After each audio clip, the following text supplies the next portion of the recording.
الشيطان الرجيم. بسم الله الرحمن الرحيم. اللهم صل على محمد وعلى آل محمد كما صليت على إبراهيم وعلى آل إبراهيم إنك حميد مجيد. اللهم بارك على محمد وعلى آل محمد كما باركت على إبراهيم وعلى آل إبراهيم إنك حميد مجيد. رب اشرح لي صدري ويسر لي أمري واحلل عقدة من لساني يفقه قولي.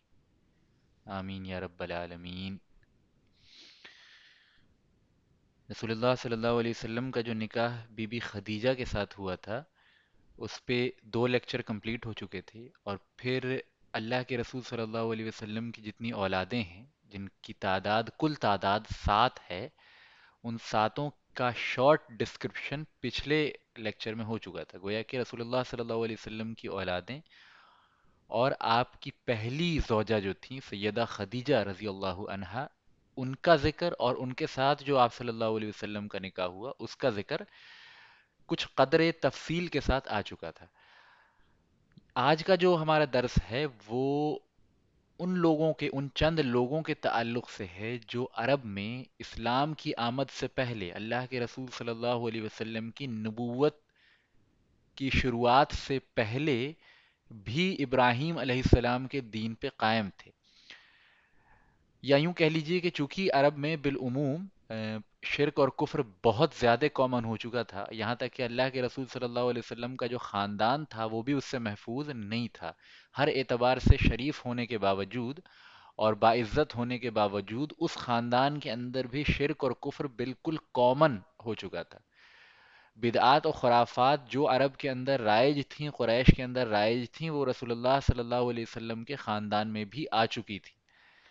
صرف ایک چیز جس کی وجہ سے آپ صلی اللہ علیہ وسلم کا خاندان ممتاز تھا، یا یوں کہہ لیجیے کہ ان چند چیزوں کی وجہ سے جس کی وجہ سے آپ صلی اللہ علیہ وسلم کا خاندان ممتاز تھا، ان میں ایک یہ تھی کہ شرافت بہت زیادہ تھی آپ کے خاندان میں، شجاعت تھی، ٹھیک ہے، اور عام برائیاں جو اخلاقی برائیاں ہوتی ہیں اس سے بنو ہاشم کو اللہ تعالیٰ نے بہت حد تک محفوظ رکھا تھا، ٹھیک ہے، جو آپ صلی اللہ علیہ وسلم کا گھرانہ تھا۔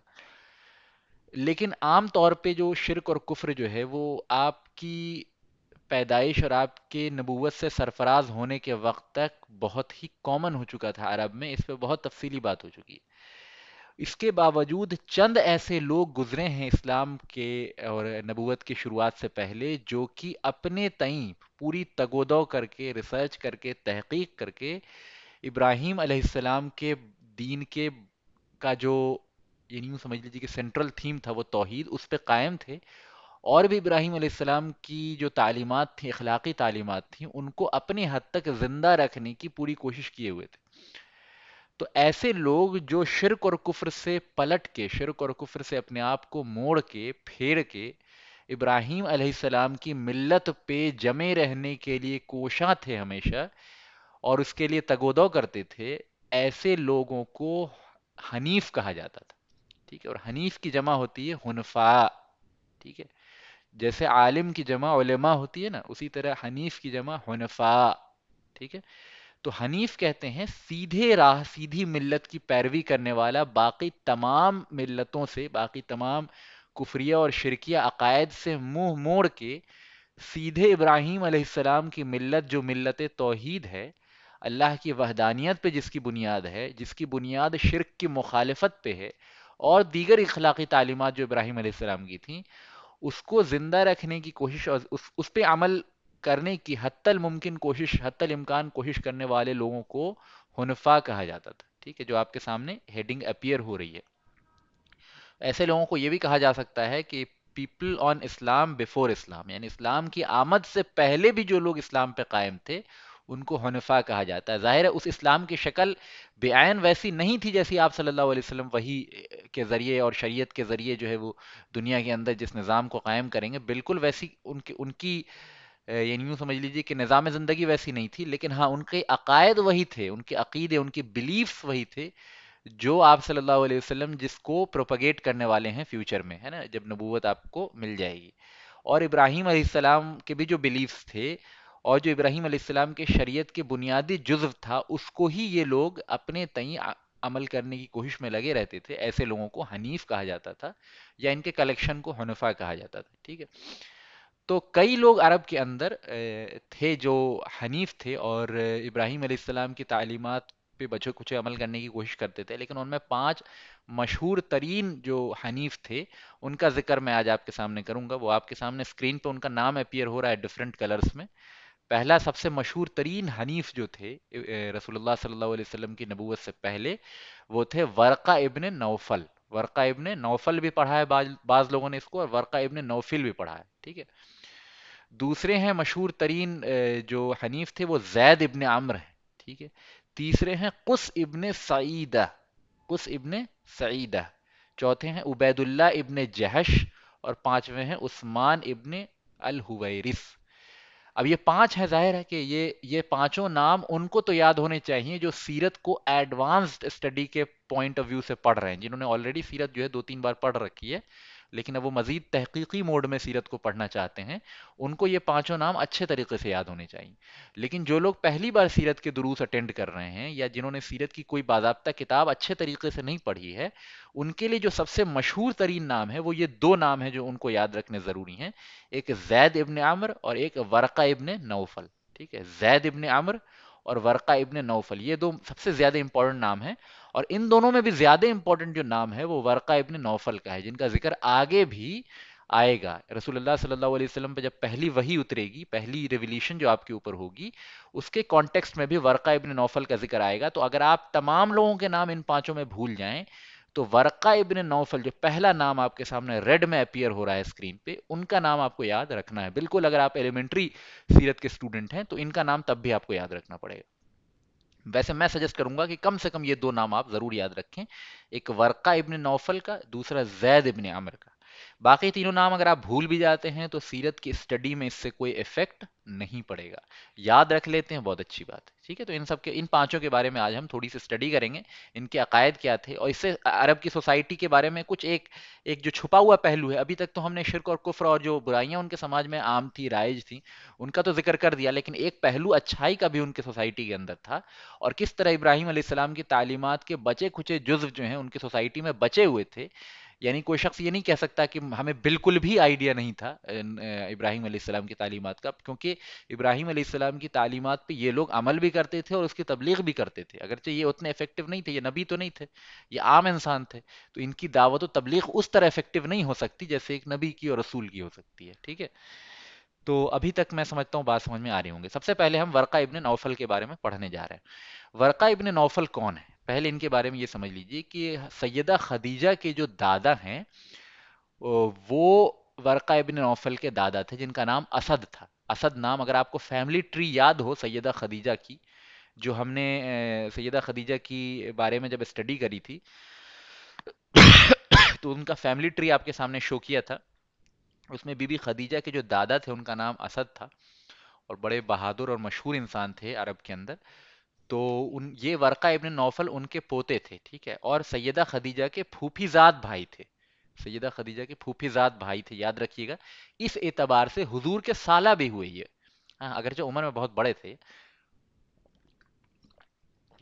تو ورقہ ابن نوفل عمر میں سیدہ خدیجہ سے 40 سال بڑے تھے، اور حضور جو ہیں رسول اللہ صلی اللہ علیہ وسلم خدیجہ رضی اللہ عنہا سے 15 سال، یعنی جو مشہور ترین روایت ہے اس کے مطابق 15 سال چھوٹے تھے۔ تو اس اعتبار سے ورقہ ابن نوفل حضور صلی اللہ علیہ وسلم سے عمر کے اعتبار سے، برسوں کی گنتی کے اعتبار سے 55 سال بڑے تھے، ٹھیک ہے؟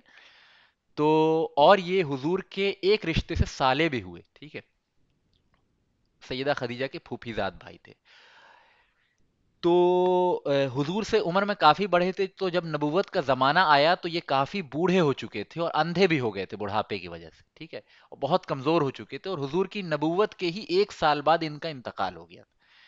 تو ورقہ ابن نوفل جو ہے اسلام کے آنے سے یا حضور صلی اللہ علیہ وسلم کی نبوت سے پہلے بھی اپنے طور پہ بہت تحقیق کرتے کرتے کرتے کرتے انہوں نے عرمک زبان سیکھی، ہبریو زبان سیکھی، عربی زبان میں مہارت حاصل کی، اور جو اہل کتاب کی کتب آسمانیہ تھیں جیسے کہ تورات، انجیل وغیرہ، اس کا مطالعہ خوب کیا انہوں نے اپنی اصلی زبان میں، اور پھر اس نتیجے پہ پہنچے کہ ابھی جو ہے تمام دین جو یعنی حضور سے پہلے جتنے ادیان تھے ان میں سے عیسائیت جو ہے ایک ایسا دین ہے جو کمپیریٹیولی ابراہیم علیہ السلام کی تعلیمات سے کلوزسٹ ہے.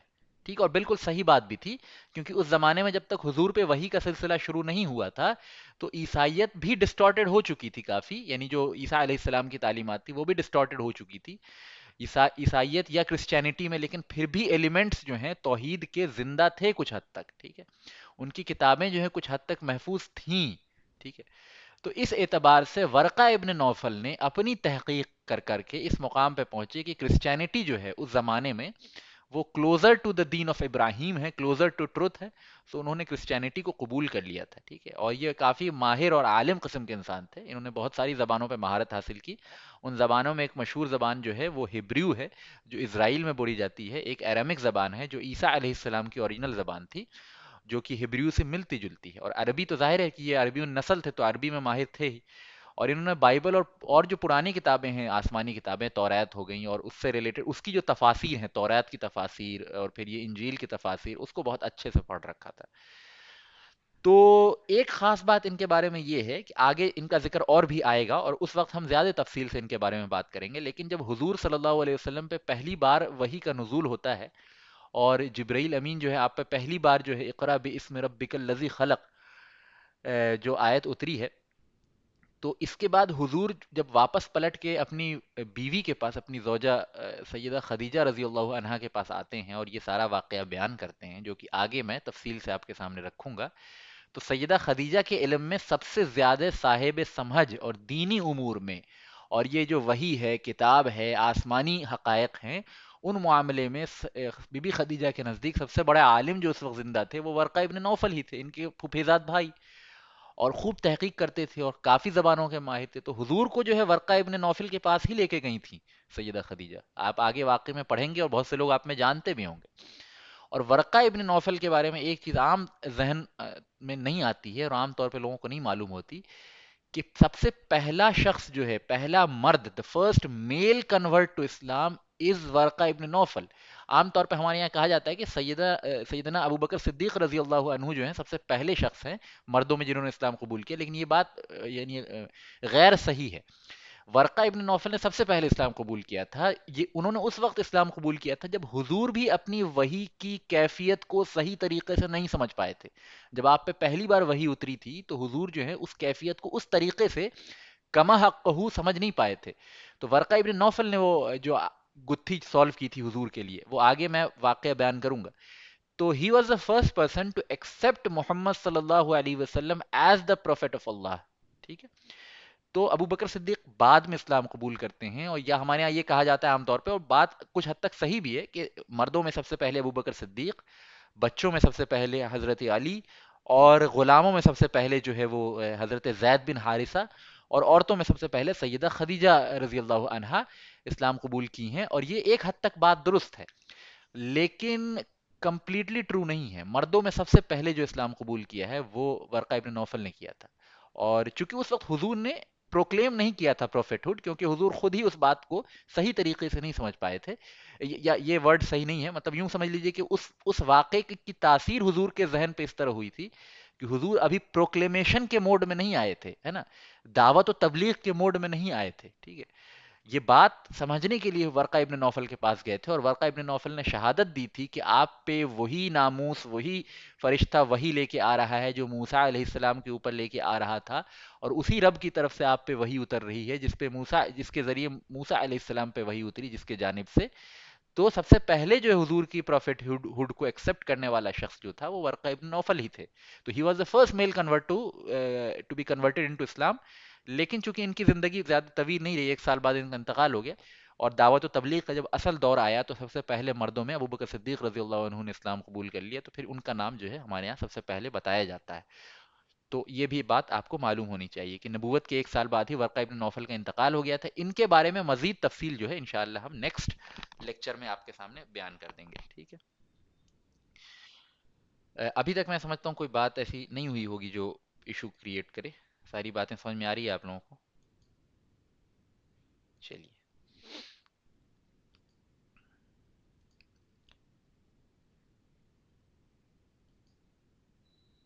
چلیے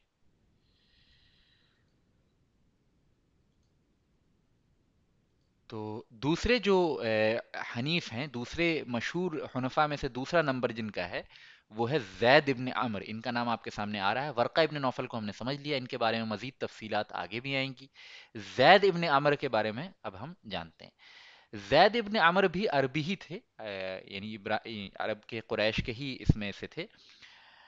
اور ان کی خاصیت یہ تھی کہ انہوں نے نہ عیسائیت قبول کیا، نہ یہودیت کو قبول کیا، اور نہ ہی قریش کا جو مشرکانہ دین تھا، جو ان کا یعنی ابراہیم علیہ السلام کی ملت میں انہوں نے جو ڈسٹورشن پیدا کر دیا تھا، جو برائیاں پیدا کر دی تھیں، جو کفر و شرک و بدعات کو ملا دیا تھا، اس کو بھی کمپلیٹلی ریجیکٹ کیا تھا. انہوں نے اپنی تحقیقات سے اس پوائنٹ پہ پہنچے تھے کہ وہ یہود اور عیسائی سے بھی کہتے تھے کہ اے اہل کتاب، اے یہود، اے عیسائی، تم بھی یقیناً اس دین پہ نہیں ہو جس کا تم دعویٰ کرتے ہو. تم یہ دعویٰ کرتے ہو کہ تم ابراہیم علیہ السلام کے دین پہ ہو، لیکن حقیقتاً تم ابراہیم علیہ السلام کے دین پہ نہیں ہو. اور قریش سے، یعنی اپنی قوم سے، عربوں سے اور اہل مکہ سے کہا کرتے تھے کہ اے قریش، اللہ کی قسم، تم میں سے کوئی شخص بھی، ایک شخص بھی جو ہے ابراہیم علیہ السلام کے دین پہ قائم نہیں ہے میرے سوا. اور ابراہیم علیہ السلام کا دین کیا تھا؟ کہ کفر اور شرک اور بت پرستی سے منہ موڑ لینا اور صرف اللہ وحدہ لا شریک لہ کی عبادت کرنا. اور جو تمہارے اندر اخلاقی برائیاں ہیں، جیسے مثلا جو ہے وہ عرب کے اندر ایک چیز رائج تھی، ہر کوئی ایسا نہیں کرتا تھا لیکن یہ چیز تھی ان کے ہاں، کہ بیٹی جو اگر پیدا ہوتی تھی تو بیٹیوں کو، بعض کیسز میں بیٹیوں کو زندہ دفن کر دیا جاتا تھا. ٹھیک ہے، یہ اتنا کامن نہیں تھا کہ ہر فیملی میں ہوتا تھا، کیونکہ اگر ہر فیملی میں ہوتا تو عورتوں کی پاپولیشن ہی نہیں ہوتی عرب میں. اور ایسا نہیں تھا، عورتوں کی پاپولیشن سگنیفیکنٹ تھی، تبھی تو ایک ایک مرد جو ہے 10 10 شادیاں کرتے تھے. تو یعنی یوں سمجھ لیجئے کہ عورتوں کی پاپولیشن بھی تھی، اور سارے لوگ ایسا نہیں کرتے تھے زندہ بچیوں کو دفنانے والا معاملہ. لیکن بہت سے گھرانے ایسے تھے، یا بہت سے فیملیز ایسی تھیں اور ٹرائبس ایسی تھی جہاں یہ چیز رائج تھی. تو زید ابن عمر اس سے بھی بہت سختی سے مخالفت کیا کرتے تھے، قریش کی بھی اور عرب کے باقی لوگوں کی بھی. بلکہ یہاں تک معاملہ آتا ہے کہ اسما بنت ابی بکر رضی اللہ عنہا، یہ کون ہیں؟ یہ ایک صحابی ہیں، صحابیہ ہیں، عورت ہیں. اور یہ ابو بکر صدیق رضی اللہ عنہ کی بیٹی ہیں. اور یہ فرماتی ہیں کہ یہ اما عائشہ کی بہن بھی ہیں، فرماتی ہیں کہ میں نے اپنے بچپن میں زید ابن عمر کو دیکھا تھا کہ وہ لوگ قریش کے لوگوں سے جھگڑا کرتے رہتے تھے اس مسئلے پہ کہ تم بت پرستی کرتے ہو، تم مٹی اور پتھر کے بنائے ہوئے بتوں کے آگے سجدریز ہوتے ہو. حالانکہ ابراہیم علیہ السلام نے کبھی اس بات کا حکم نہیں دیا، بلکہ وہ تو شدید اس کے مخالف تھے.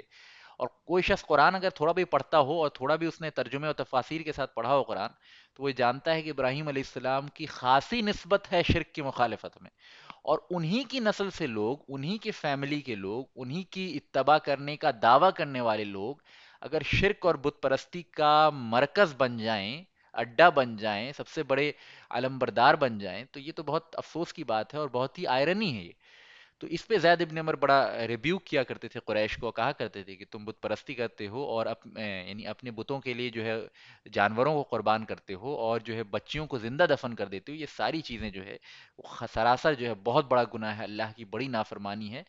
اور زید ابن عمر کی خاص بات یہ بھی تھی کہ جب کوئی شخص کے گھر میں بیٹی پیدا ہوتی تھی اور وہ ارادہ کرتا تھا کہ اپنی بیٹی کو زندہ دفن کر دے، جو کہ انتہائی وحشیانہ عمل ہے، تو زید ابن عمر جو ہیں اس بچی کو گود لے لیتے تھے، وہ کہتے تھے نہیں، یہ میری بیٹی ہے، تم چھوڑ دو اس کو، میں اس کی پرورش کروں گا. ٹھیک ہے، اس طرح سے سینکڑوں بچیوں کی جان زید ابن عمر نے دور جاہلیت میں بنا کسی نبوت کی تعلیمات کے، بنا کسی وحی کے، بنا کسی اخلاقی قدر کے، بنا کسی، یوں کہہ لیجئے کہ یعنی کہ کسی نبی سے کوئی واسطہ نہیں، کسی نبی کی تعلیمات ان کے پاس نہیں تھی، کوئی کتاب نہیں تھی، کوئی قرآن نہیں تھی، کوئی وحی نہیں اترتی تھی. اس کے باوجود یہ بندہ تنہا تمام قریش سے لڑ جاتا تھا ان کی برائیوں کو لے کے. اور بچیوں کو، 100 سے زیادہ بچیوں کو انہوں نے گود لیا اور ان کی پرورش کی، ان کا نکاح وغیرہ کرایا. اور جو ہے چیریٹی وغیرہ کا کام بھی بہت کیا کرتے تھے. تو یہ تنہا ایک ایسے شخص تھے زید ابن عمر. اور میں تو سمجھتا ہوں، میں تو بہت امپریس ہوں اس شخص سے.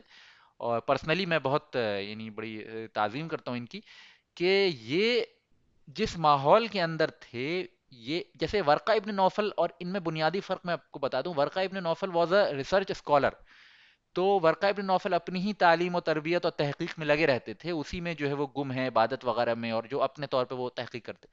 یہ بندے کی خاصیت یہ تھی زید ابن عمر کی کہ یہ خاموش بیٹھنے والوں میں سے نہیں تھے. یہ قریش سے جھگڑ لیتے تھے ان کی برائیوں کے اوپر. یہ آگے بڑھ کے مقابلہ کرتے تھے قریش کا، پورے کے پورے قریش کے تمام قبائل جو ہے زید ابن عمر سے جو ہے ناراض رہتے تھے. اور یہ انہوں نے کئی بچیوں کی، سینکڑوں بچیوں کی پرورش کی اس زمانے میں، جس زمانے میں بچیوں کو زندہ دفنا دیا جاتا تھا. اور زید ابن عمر کا جو انتقال حضور کی نبوت سے 5 سال پہلے ہو گیا تھا. تو گویا یوں سمجھ لیجیے کہ جب اسلام کا دور آیا تو زید ابن عمر زندہ نہیں تھے. ٹھیک ہے.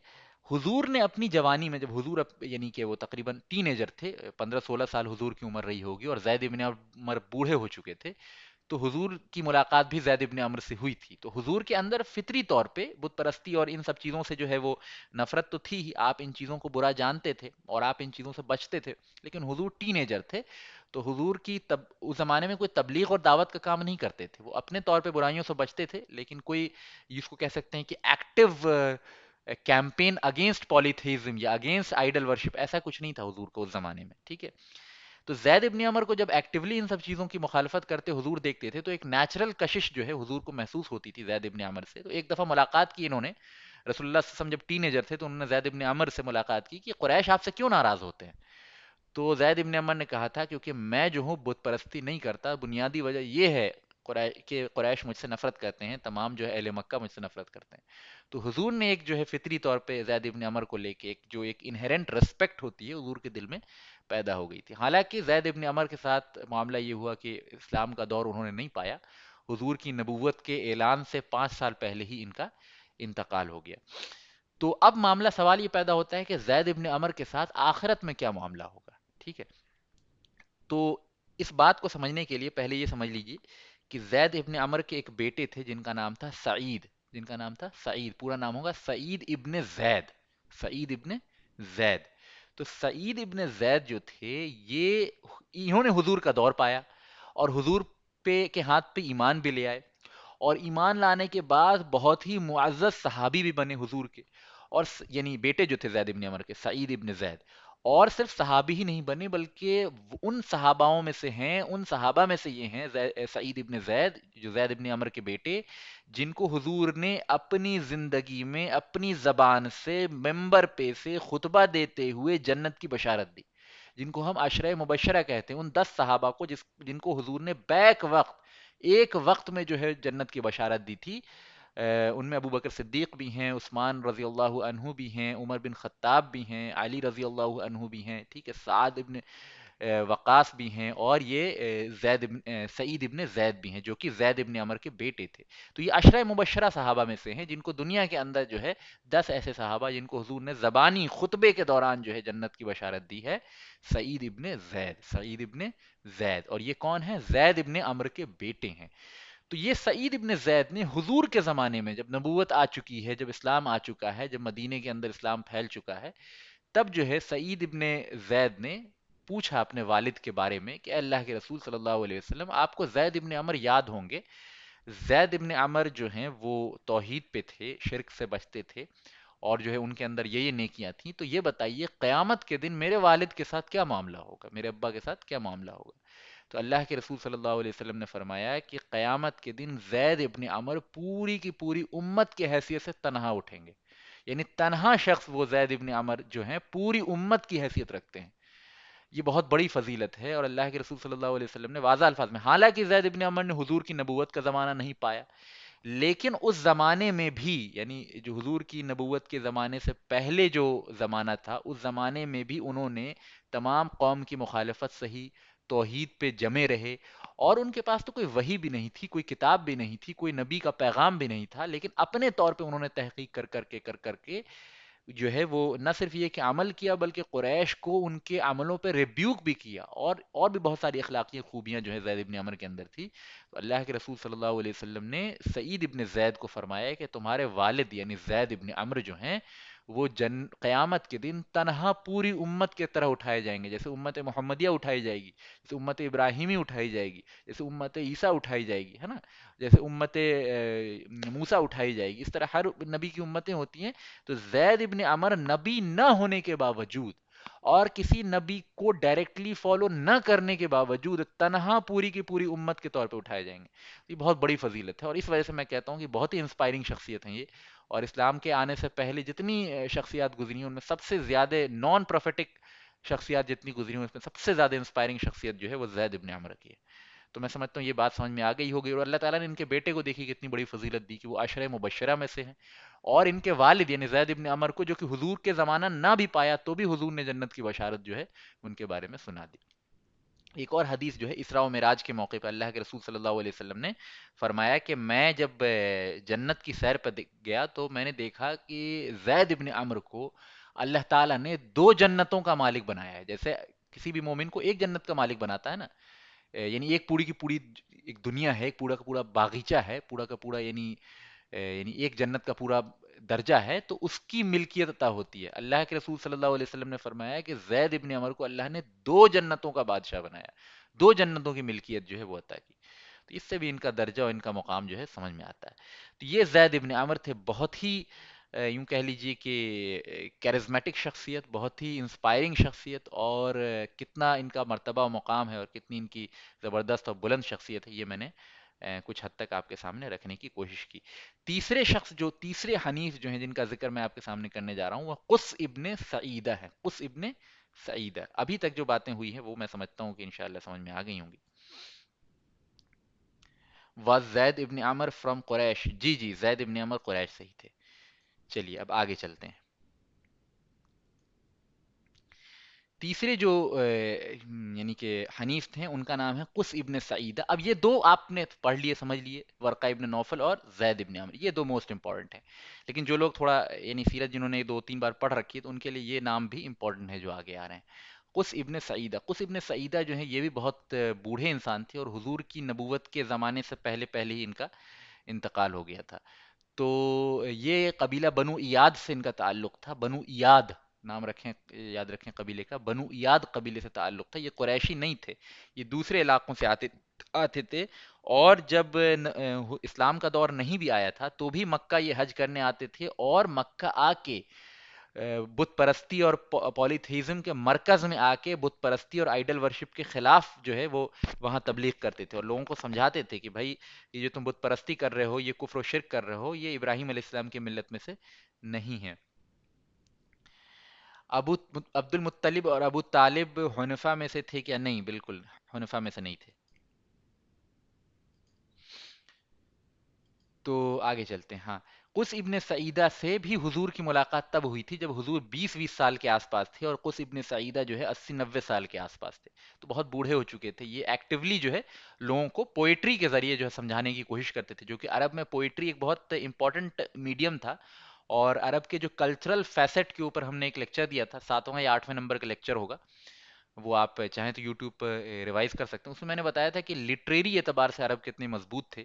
کھڑے کھڑے جو ہے وہ 50 50 لائن کی پوئٹری جو ہے آن اسپاٹ بنا دیتے تھے. زبان پہ، لسانیات پہ بڑا زبردست پکڑ جو ہے عام طور پہ عرب کو حاصل تھا، اپنی زبان کے اوپر بڑا زبردست وہ تھا. اور یعنی زباندانی کی بہت اہمیت مانی جاتی تھی عرب کے اندر. تو قس ابن سعیدہ بہت بہترین پوئٹ بھی تھے. یہ اپنی پوئٹریز کے ذریعے جو ہے لوگوں کو سمجھانے کی کوشش کرتے تھے. جیسے ان کی پوئٹری کا ایک چھوٹا سا ایکسپٹ آپ کے سامنے عربی زبان میں لکھا ہوا ہے، عربی پوئٹری میں بلو کلر سے آپ کے سامنے اپیئر ہو رہا ہے. یا ایھا الناس، ان کی پوئٹری، اسمعوا وعوا واذ سمعتم شیئا فانتفعوا انه من عاش مات ومن مات فعات وكل ما هو آت آت. اب اس کا مطلب میں سمجھا دوں، لیکن ترجمے میں وہ بات سمجھ میں نہیں آئے گی، یعنی وہ فیل نہیں آئے گی. لیکن میں آپ کے سامنے ترجمہ بس یعنی اس کو کر دیتا ہوں. یا ایھا الناس، اے لوگوں. یہ پوئٹری کیا کرتے تھے، تو یہ اشعار جو ہیں ان کے شعر کے کلیکشن میں سے ایک کلیکشن یہ ہے. یا ایھا الناس، اے لوگوں، اسمعوا وعوا، سنو اور سمجھو. وَإِذَا سَمِعْتُمْ شَيْئًا فَانْتَفَعُوا، اور اگر تم کسی چیز کو سن رہے ہو تو پھر اس سے فائدہ اٹھاؤ، یوں نہیں کہ بس سنو اور چل دو. انہو من عاش مات، کہ جو شخص بھی جیتا ہے اسے لازمن مرنا ہے. ومن مات فات، اور جو شخص بھی مرتا ہے وہ گویا فنا ہو گیا، اس کا معاملہ ختم ہو گیا. وَكُلَّ مَا هُوَ آت آت، اور ہر شے، ہر چیز جو ہے اللہ چاہتا ہے وہ ہو کر رہتی ہے. گویا اب ظاہر ہے کہ ترجمے میں وہ اثر باقی نہیں رہتا، لیکن میں بس آپ کے سامنے اس لیے بیان کر دیتا ہوں یہ شعر و شاعری وغیرہ جو عربی کی ہیں، تاکہ آپ کو تھوڑا ایک کلچرل اندازہ ہو سکے وہاں کے کلچر کا، تاکہ چیزیں جو ہے بہت طرح کی سمجھ میں آ جائیں۔ ایک اور شعر کا اس کا ایکسرپٹ آپ کے سامنے اپیئر ہو رہا ہے ریڈ کلر میں، وہ اپنی قوم کو ہی مخاطب کرتے ہیں، بنو ایاد کو مخاطب کرتے ہیں، یا معاشر ایاد أين ثمود وعاد أين الآباء والأجداد أين المعروف الذي لم يشكر والظالم الذي لم ينكر اقسموا قس بالله إن الله لدينا عرضي من دينكم هذا، کہ اے بنو ایاد کے لوگوں، اے میری قوم کے لوگوں، این سمود و عاد۔ اب یہ اپنی قوم کو نصیحت کر رہے ہیں کہ سمود اور عاد کی بھی تو بڑے بڑے نام تھے، وہ بھی تو بڑے قوت والے تھے، وہ ان کی بھی تو عالیشان عمارتیں تھیں، ان کا کیا معاملہ ہوا؟ این سمود و عاد، یہ پوچھ رہے ہیں کہ سمود و عاد کا کیا ہوا، کہاں گئے سمود و عاد؟ جیسے ہمارے یہاں اردو زبان میں کہتے ہیں نا، کہاں گئی تمہاری اکر، کہاں گیا تمہارا پیسہ؟ تو گویا کہ یہ سوال کے لیے نہیں ہوتا، یہ ایک طنز ہوتا ہے، یہ سمجھانے کا ایک طریقہ ہوتا ہے۔ اب آپ سے کوئی کہے کہ کہاں گیا تمہارا پیسہ، تو آپ یہ نہیں بتانے لگیں کہ میرا پیسہ فلاں جگہ ہے، بلکہ وہ یہ کہنا چاہ رہا ہے کہ بھائی پیسے سے ہر چیز نہیں ہو سکتی ہے نا۔ تو بعض جو سوالات ہوتے ہیں وہ تنزیہ ہوتے ہیں، یا بعض دفعہ سمجھانے کے لیے ہوتے ہیں، ہمیشہ کچھ پوچھنے کے لیے سوالات نہیں ہوتے۔ تو یہ اب شعر و شاعری میں یہ چیزیں اور خاص طور پہ دھیان رکھنے کی ہوتی ہیں کہ وہ کانٹیکسٹ کے حساب سے معنی جو ہے ان کا تعین ہوتا ہے۔ تو کہتے ہیں کہ این سمود و عاد، کہاں گئے عاد و سمود، سمود و عاد کہاں گئے، این الآباء والاجداد، تمہارے آبا و اجداد کہاں ہیں؟ گویا وہ اشارہ کرنا چاہ رہے ہیں کہ موت حقیقت ہے، اور موت کے بعد تمہیں کوئی یاد رکھنے والا نہیں ہے۔ این المعروف الذی لم یشکر، اس بھلے شخص کا کیا ہوگا بتاؤ جس کو زندگی کے اندر کوئی قدر نہ کی گئی ہو۔ اشارہ دیکھیے، بہت بہت بہت باریک بات ہے۔ یہ کہنا چاہ رہے ہیں قس ابن سعیدہ کہ اچھا بتاؤ، اگر آخرت نہیں ہے، حقیقت نہیں ہے، مرنے کے بعد زندہ نہیں ہونا ہے، تو پھر تو بہت یعنی دنیا بے معنی ہے، پھر تو جو شخص نیکی کرتا ہے اور اس کو زندگی کے اندر نیک نامی نہیں ملتی ہے، بہت سے ایسے ہزاروں نیک لوگوں کو آپ جانتے ہوں گے، ہزاروں ایسے لوگوں کو جانتے ہوں گے جو نیک کام کرتے ہیں، ان کی کوئی قدر دنیا کے اندر نہیں ہوتی، بھلے انسان ہوتے ہیں، کوئی قدر نہیں ہوتی دنیا کے اندر، ٹھیک ہے؟ تو ایسے لوگوں کے ساتھ اگر ان کی قدر دنیا کے اندر نہیں ہو رہی اور دنیا ہی کی زندگی اینڈ ہے، بالکل اس کے بعد کوئی زندگی نہیں ہے، تو اس کا مطلب یہ کہ ناانصافی ہو گئی نا، پھر ناانصافی ہو گئی نا، کیونکہ اگر اس بندے نے نیکی کی اور اس کی دنیا کے اندر کوئی پوچھنے والا نہیں ہے، اس کو کوئی اجر و ثواب اس کا نہیں ملے، تو یہ تو ایک طرح کی ناانصافی ہے۔ تو اللہ تعالیٰ کی صفت عدل اس بات کا تقاضا کرتی ہے کہ اس دنیا کے بعد بھی ایک دنیا ہو جہاں ہر اس شخص کو جس کی نیکی کی کوئی قدر نہیں کی گئی، اس کو اس کی قدر دی جائے اور بڑھا چڑھا کے دی جائے، اور ہر اس برے شخص کو، ہر اس جابر کو، ہر اس ظالم کو، ہر اس بدبخت کو، ہر اس ناہنجار کو جس کو دنیا کے اندر جو ہے کوئی پکڑنے والا نہیں تھا، جس کی نکیل کوئی پکڑنے والا نہیں تھا، اس کو جو ہے اللہ تعالیٰ سزا دے۔ تو یہ دنیا ہی اگر صرف دنیا ہے تو پھر یہ اللہ تعالیٰ کا عدل جو ہے وہ بالکل بے معنی ہو جائے گا۔ تو گویا کہ اللہ تعالیٰ کی صفت عدل اس بات کا تقاضا کرتی ہے کہ ایک دنیا اس کے بعد بھی ہو جہاں بالکل جو ہے وہ خالص عدل ہو سکے، اور اس بات کو بہت گہری بات ہے، فلسفے کا بہت اہم موضوع ہے، اور اسلامی فلسفے میں اس بات پہ بڑی زور دی گئی ہے، خاص طور پر علامہ ابن القیم رحم اللہ وغیرہ نے جو باب قائم کیا ہے آخرت کا باب، اس میں جو عقلی دلائل کے ذریعے آخرت کے وجود کو ثابت کرنے کی کوشش کی ہے، اس میں اسی پہلو پر زور دیا گیا ہے۔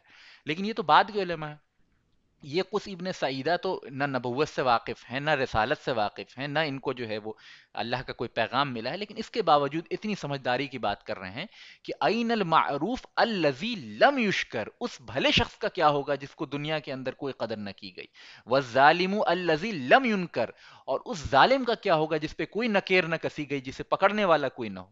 گویا اس میں اشارہ ہے کہ بھائی دیکھو، تمہارے جو دین ہے، تمہارا جو عقیدہ ہے، اس میں تو تمہارے ذہن میں آخرت کا کوئی تصور ہی نہیں ہے، اللہ کے ہاں دوبارہ کھڑا ہونے کا کوئی تصور ہی نہیں ہے، تو پھر یہ اللہ تو اس کا مطلب عادل نہیں ہوا نا اللہ۔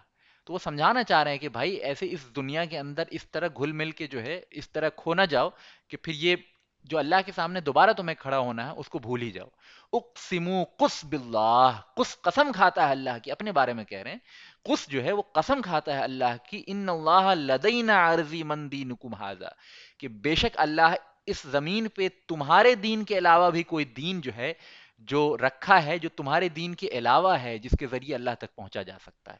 تو اپنی تحقیقات سے قس ابن سعیدہ اس بات سے کنوینس ہو چکے تھے کہ یہ جو قریش کا دین ہے، یہ دین یا یہ جو عرب کا دین ہے، یہ دین نہیں ہے اللہ تک پہنچنے والا، کوئی اور دین ہے جس کے ذریعے اللہ تک پہنچا جائے، جہاں آخرت کا بھی یقین ہو، جہاں اللہ کے ہاں دوبارہ کھڑے ہونے کی بھی بات کی جاتی ہو، جہاں نیکی کی کوئی قدر ہو، جہاں برائی سے بچنے کی تلقین کی جاتی ہو. تو یہ اشعار ہیں، بڑے خوبصورت شعر ہے.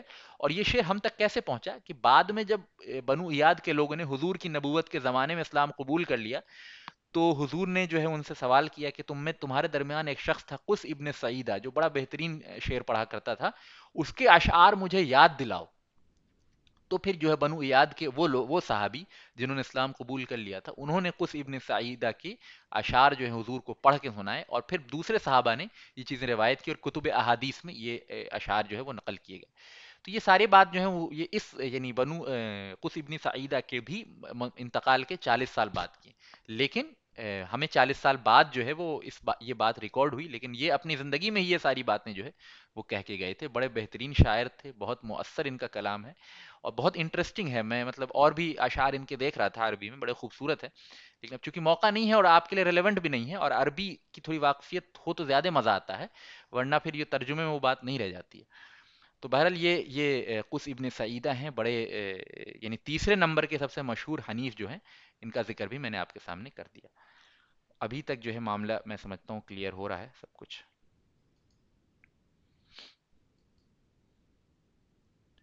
قس ابن سعیدہ کا قبیلہ جو تھا بنو ایاد، ٹھیک ہے، جن کا ذکر جو ہے اس شعر کے اندر آ رہا ہے آپ کے سامنے اسکرین پہ. اگر آپ کو اسکرین پہ دکھ رہا ہو، یہاں لکھا ہوا عربی زبان میں یا معاشر ایاد، اے ایاد والوں.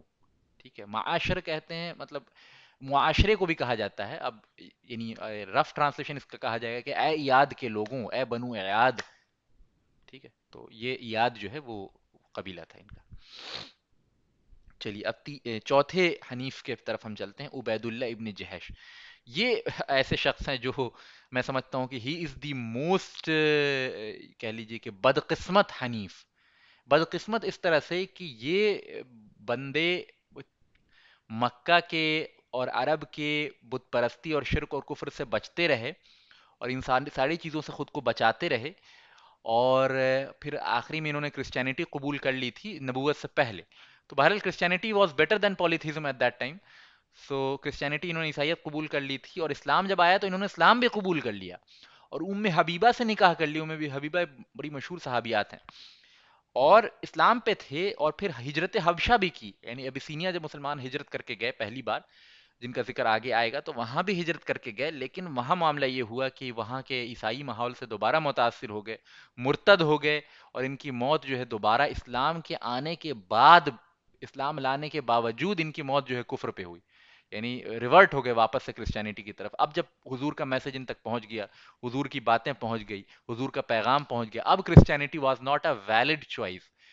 It was not a valid choice to get into جنہ. ٹھیک ہے، جنت میں پہنچنے کے لیے کرسچینٹی اور عیسائیت کافی نہیں ہے. ٹھیک ہے، صرف اور صرف حضور صلی اللہ علیہ وسلم کی ملت پہ ایمان لانا ضروری تھا جب حضور کی نبوت کا اعلان ہو گیا تو، اور اس کے بعد سے لے کے تا قیامت تک حضور پہ جو شخص ایمان نہیں لائے گا، جیسا کہ بخاری کی روایت، اللہ کے رسول صلی اللہ علیہ وسلم نے فرمایا، جو شخص بھی میرا تذکرہ سنے اور پھر مجھ پہ ایمان نہ لائے وہ جہنمی ہے. ٹھیک ہے، تو اب یہ یعنی یہ کرسچینٹی اور یہودیت اور یہ سارے ادیان جو ہیں وہ اس سے پہلے، حضور کی نبوت سے پہلے تو ٹھیک تھے، اپنے حد تک وہ تحقیق کر کے کوئی اگر اس کو قبول کر لیتا ہے تو نو ایشو. لیکن حضور کی اعلان نبوت کے بعد وہ ریلیجن سارے کے سارے جو ہے وہ انویلڈ ہو چکے ہیں، منسوخ ہو چکے ہیں. تو یہ تھے. تو بہرحال یہ مرتد ہو گئے اور اسلام سے نکل گئے، اور اس کی موت جو ہے وہ کفر کی حالت میں ہو گئی. تو بدقسمت یوں کہہ لیجئے کہ حنفاء میں سب سے بدقسمت شخص جو تھا وہ عبید اللہ ابن جہش تھا، کہ دور جاہلیت میں شرک سے بچا رہا، لیکن اسلام آنے کے بعد کفر پہ مر گیا.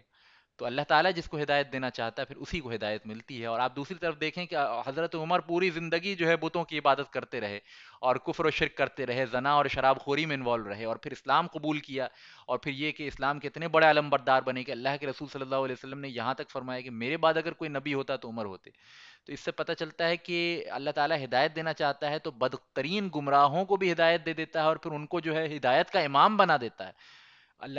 حضرت عمر جو ہے وہ ہدایت کے امام ہیں. ٹھیک ہے، اور دوسری طرف یہ عبید اللہ ابن جہش جو زندگی بھر جو ہے شرک سے بچتا رہا، اسلام بھی قبول کر لیا اس نے، اور حبیبہ سے نکاح بھی کر لیا، ہجرت بھی کر لی حبشہ کی، اور پھر وہاں جا کے کفر پہ مر گیا.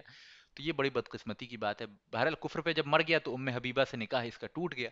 ام حبیبہ ودوا ہو گئیں. بعد میں اللہ کے رسول صلی اللہ علیہ وسلم نے خود ان کے ساتھ جو ہے نکاح کیا.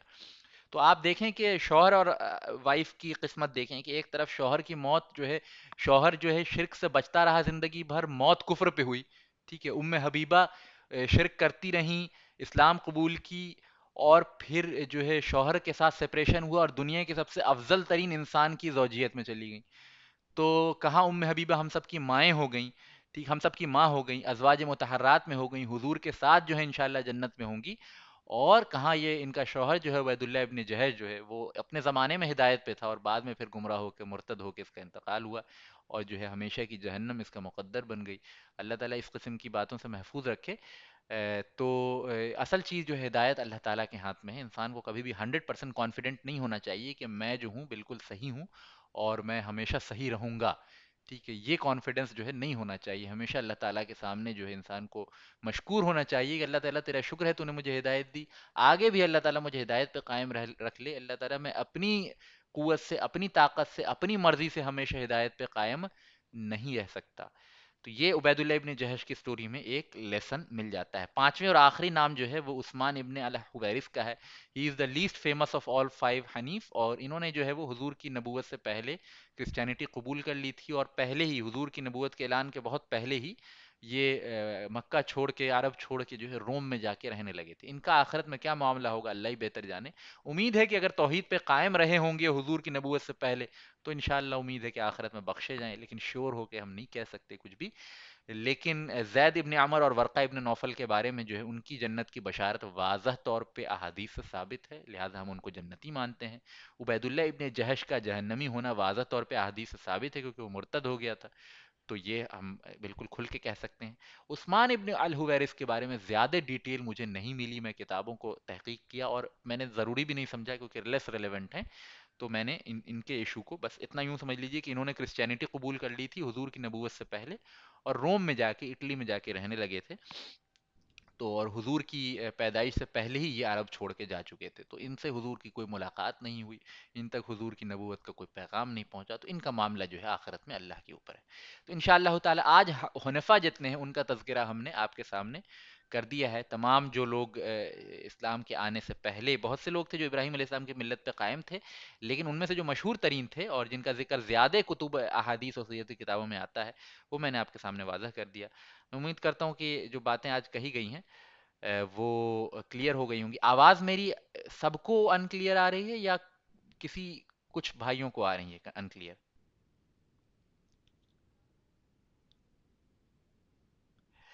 کوشچن آیا ہے کہ if Ubaid Allah was a مرتد then how does he come under حنفا. حنفا اس طرح سے کہ اسلام کے آنے سے پہلے he was on the right path, he was on the توحید, he didn't participate in shirk, so that is why he is حنفا. ام حبیبہ is there another name for this صحابیہ؟ نہیں، جہاں تک میں جانتا ہوں ام حبیبہ ہی نام ہے ان کا، اور یہ یعنی کہ ان کا ظاہر ہے کہ یہ ان کی کنیت رہی ہوگی، لیکن اسی نام سے یہ مشہور ہیں، ازواج مطہرات میں سے. مرتد کی سزا موت ہوتی ہے اور یہ سزا کیا خلیف دیتے ہیں یا اگر کیلیفٹ سسٹم نہ ہو تو بھی خون حلال ہوتا ہے؟ بڑا کرٹیکل کوشچن ہے. میں یہاں پہ اس کو ڈیٹیل میں آنسر نہیں دوں گا، البتہ اللہ کے رسول صلی اللہ علیہ وسلم کی حدیث موجود ہے بخاری میں کہ من بدل دینہ فقتل اقتل. ٹھیک ہے، یہ حدیث ہے کہ فقتلو، تو تم میں سے جو دین بدل دے اسے قتل کرو. اب یہ بہت چھوٹی حدیث ہے، حدیث بہت لمبی ہے اور اس کا ایک چھوٹا سا حصہ ہے. بس یوں سمجھ لیجئے کہ ایسا مرتد جو اوپنلی اسلامی گورننس کے اندر، اسلامی خلافت کے اندر اوپنلی اپنے اسلام کو ڈیناؤنس کر دے گا، اس کی سزا قتل ہے. عام طور پہ کوئی گھر کے اندر اگر کوئی چھپے کھلے کرتا ہے تو اس کے لیے گورنمنٹ رسپانسبل نہیں ہوتی ہے. یہ یہاں پہ چونکہ تفصیل کا بھی موقع نہیں ہے، پھر آگے جب ہم اللہ کے رسول صلی اللہ علیہ وسلم کی مدنی زندگی پڑھیں گے اور آپ کی جو طریقہ حکومت ہے اس کو پڑھیں گے، سمجھیں گے، اس کی مزید تفصیلات اور اس کے ایکسیپشنز وغیرہ ہم آپ کے سامنے بیان کریں گے. بہت سارے ایکسیپشنز بھی ہیں اور بہت ساری اس میں مزید ڈیٹیلز بھی ہیں جو انشاءاللہ اپنے وقت پہ آ جائیں گی. چلیے میں ابھی یہیں پہ بات کو ختم کرتا ہوں، اس کے بعد میں آپ کے لیے 2-3 منٹ جو ہے سوال جواب کے لیے لے لوں گا.